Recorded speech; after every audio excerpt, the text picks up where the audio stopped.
नमस्कार दोस्तों, फिर एक बार आया हूं आपके सामने दिल की बात आपके साथ। गए हफ्ते से हमने एक लोकशाही के स्तंभ के ऊपर हमारी प्रतिक्रिया, जो मेरे विचार है, मैंने आपके सामने रखे थे। गए हफ्ते हमारा विषय था लोकशाही का स्तंभ मीडिया। तो आज के युग में लोकशाही का दूसरा स्तंभ है ये राजकीय लोग, राजकीय पार्टियां, इन शॉर्ट पॉलिटिक्स।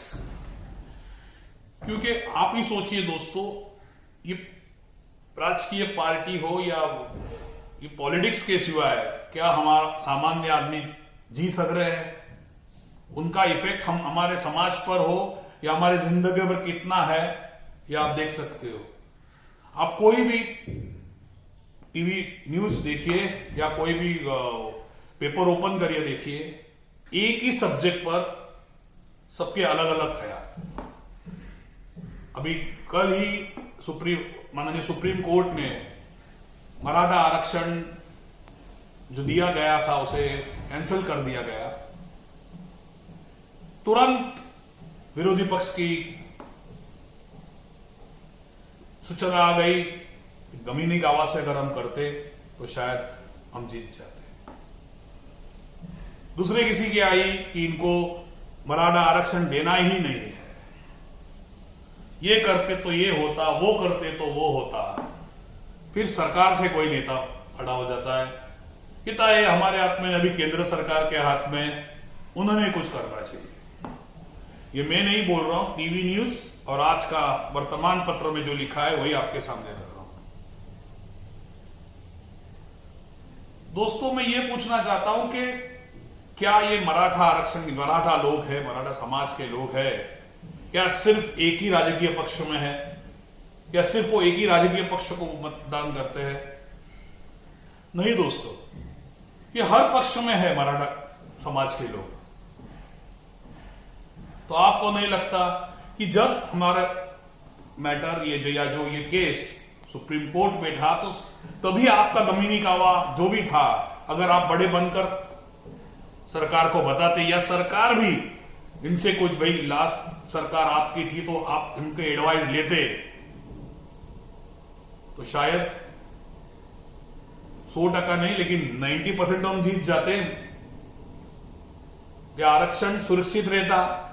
लेकिन एक नेता का मैंने कल भाषण देखा, उन्होंने कहा था कि दोस्तों, ये कोई राजकीय पार्टी को तुम्हारे आरक्षण या मिले या ना मिले से कोई मतलब नहीं है। इनको चाहिए आपस में लड़ाओ। फिर कोई बोल देता है कि जो 50% आरक्षण है उसमें इनको इंक्लूड कर दीजिए। तो दूसरा कोई बोलता है ओबीसी में कैसे करोगे आप, मतलब उनमें झगड़ा लगा।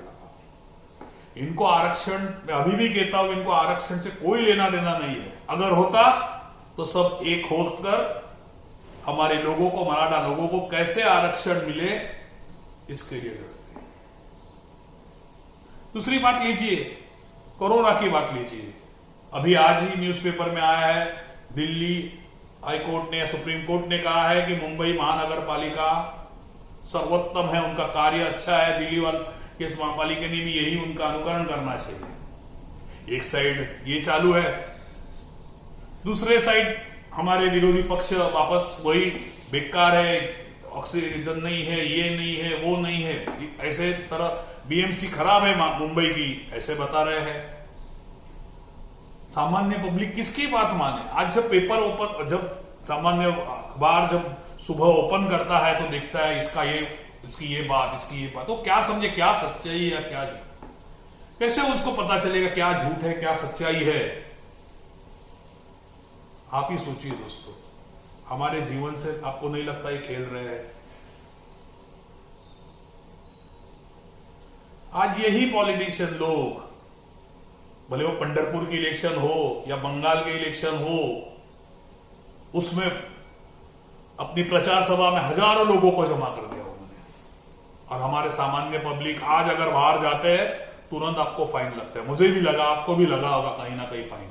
इनको फाइन नहीं, ये आराम से बंगाल में जो बीजेपी के लोगों पर हल्ला हुआ उसका विरोध करते 20-25 जन, मैं हल्ले का समर्थन नहीं कर रहा हूं, मुझे उस पॉलिटिक्स से कोई लेना देना नहीं, लेकिन वो 20-25 जन मोर्चा कर सकते हैं और हम यहां से स्टेशन के पास जाते हैं तो फाइन मारा जाता है, वहां पुलिस उभा रहता है, खड़ा रहता है और सबको फाइन मारता है, आपको भी मारा होगा।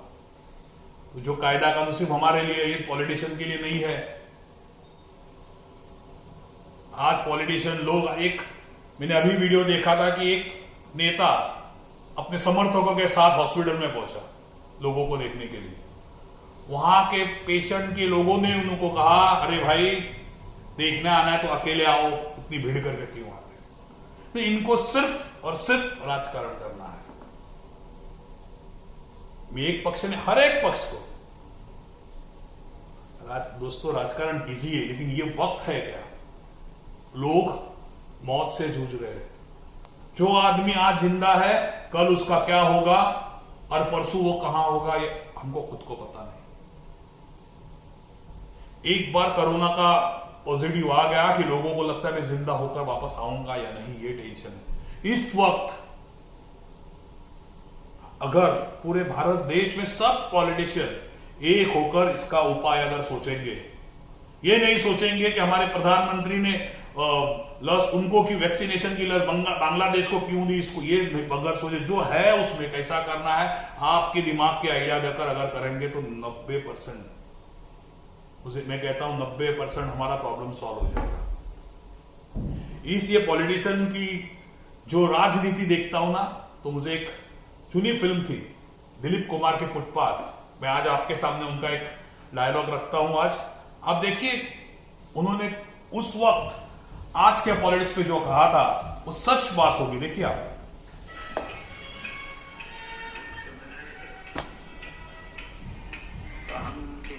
अनाज ऊंचे दामों में बेचकर अपने खजाने भर रहे हैं। जब शहर में बीमारी फैली तो हमने दवाइयां छुपा ली और उनके दाम बढ़ा दिए। जब हमें मालूम हुआ कि पुलिस हम पर छापा मारने वाली है तो हमने वही दवाइयां गंदे नालों में फेंकवा दी। मगर आदमी की अमानत को आदमी के काम नहीं आने दिया।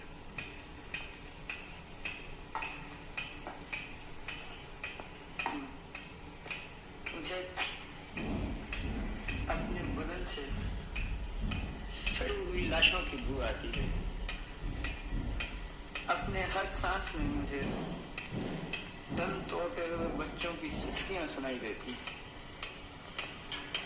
हम जैसे जलील कुत्तों के लिए आपके कानून में शायद कोई मुनासिब सजा नहीं होगी। हम इस धरती पर सांस लेने के लायक नहीं, हम इंसान कहलाने के लायक नहीं है, इंसानों में रहने के लायक नहीं। हमारे गले घोंट दो और हमें दहकती हुई आगों में जलाओ। हमारी बदबूदार लाशों को शहर की गलियों में फेंकवा दो ताकि वो मजबूर, वो गरीब जिनका हमने अधिकार छीना है, जिनके घरों पर हम तबाही लाए हैं, वो हमारी लाशों पर थूके। आराम से जिंदा रहना हर आदमी का अधिकार है, मगर इस तरह दूसरों को लूटना, लोगों की रोटी छीनना, गरीब और मासूम लोगों को व्यापार के नाम पर बर्बाद करना और उनको मार डालना किसी का अधिकार नहीं। दोस्तों देखा होगा आपने, अभी आप ही सोचिए क्या कहेंगे हम इसको। बस दोस्तों मैं इतना ही कहूंगा, ये वीडियो शेयर करें और हर एक पॉलिटिशियन से मैं विनती करूंगा हाथ जोड़कर कि दोस्त आप हमारे आदर्श है, हमारे नेता है। 5 साल में भले एक ही बार आते हो, लेकिन इस वक्त, इस महामारी के वक्त आप सब एक आइए, एक होइए, अपना मतभेद या जो भी है आपके दिमाग, जो क्रूरता है वो बाजू में रखिए और आदमी को जिंदा रहने दीजिए। बस आज के लिए इतना ही दोस्तों, थैंक यू।